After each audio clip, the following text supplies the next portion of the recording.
everybody, welcome back to Dance with Mary NYC. I have a great episode for you this month, but first don't forget to hit that subscribe button.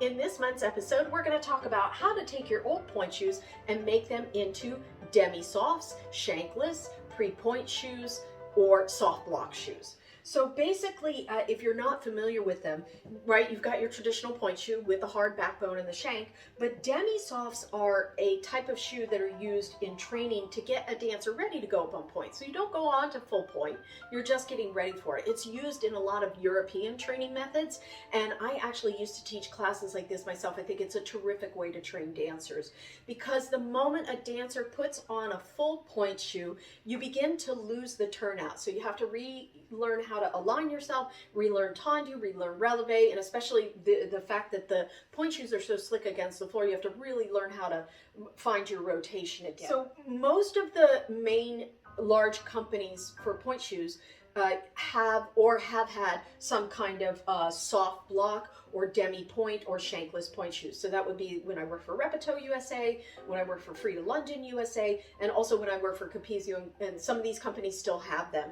And it is a pointe shoe block, so the box is hard, but it doesn't have a shank in it. So if you have a lot of old pointe shoes, or if you would like to take an old pointe shoe and make it into a demi-soft shoe, or possibly something that you could use as a ballet slipper, then I'm going to show you just how to do that.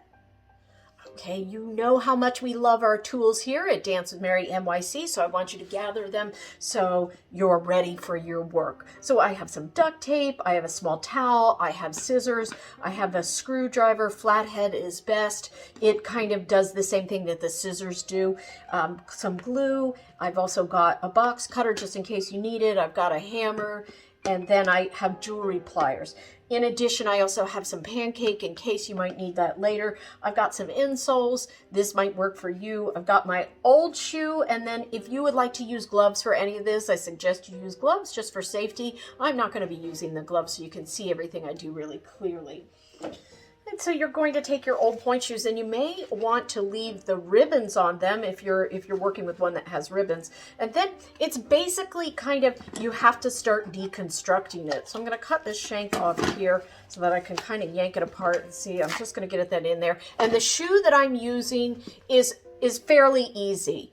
Right, so there are some shoes out there where they have the insoles sort of stitched down and everything. You're gonna have to take a seam ripper and kind of rip at that. Right, this particular brand is fairly easy. So if the nails don't come out easily, then this is where you start to get a flathead screwdriver, or you can even get a big pair of scissors there.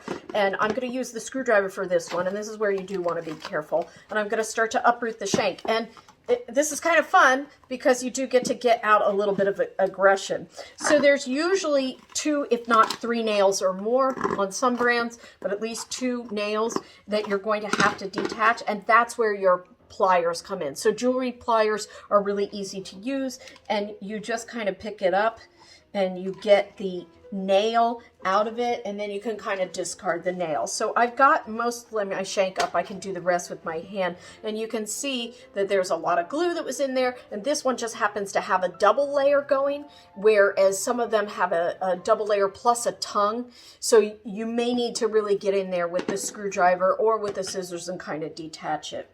Now, it's important to mention that once you remove the shank, the shoe is no longer going to be the same size. So the shoe is going to be big. So if you fit a dancer with the shank in there and then you're going to pull it out later, or if they fit you and you're going to pull it out later, you are going to need to replace something that the backbone took up the space for.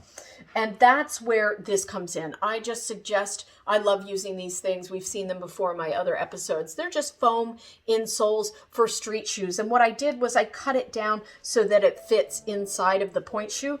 Now, if it's too big, the best part about these things is they're so inexpensive that you can even trim them down a little more, and you can replace them if you need to.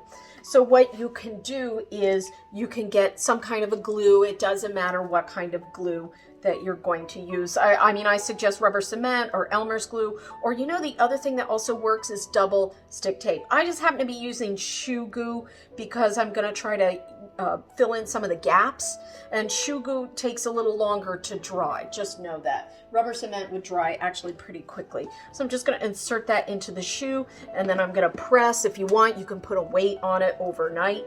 Make sure that the insole goes all the way down into the tip of the shoe for comfort. Right, and then you've got your demi-soft, so you can see that you could do a really nice half toe. You can tendu really easily, but the box is still hard.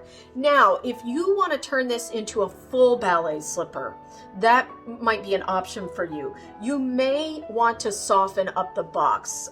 There are some suggestions I've seen online where people are like, wet the shoe. Well, if you wet it, it's just going to get kind of gross. Pointe shoes just disintegrate when they're wet. So this is where I suggest you go ahead and grab onto your hammer, and if you want, this is only if you want to take the box out, then you start banging around on the box. Be careful of your fingers, please. Okay? And then just go ahead and bang out on the box and soften that up and work it. Work out some of your aggressions. Maybe you didn't hit the triple pirouette like you wanted to in class. Okay? Better luck next time with that pirouette, right?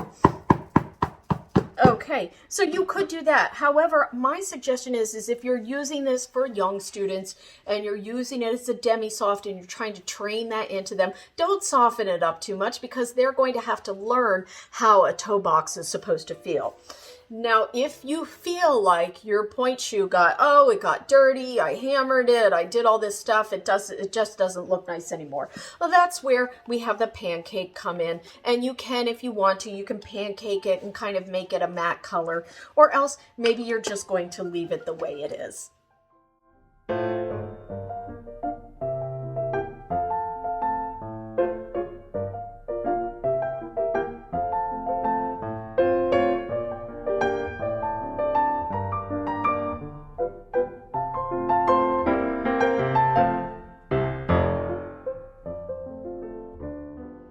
I hope you got a lot of great information out of our episode. Now, don't forget to click if you like something, share this episode with others, and let us know if you ever turn your own pointe shoes into demi-soft shoes. Thanks for watching.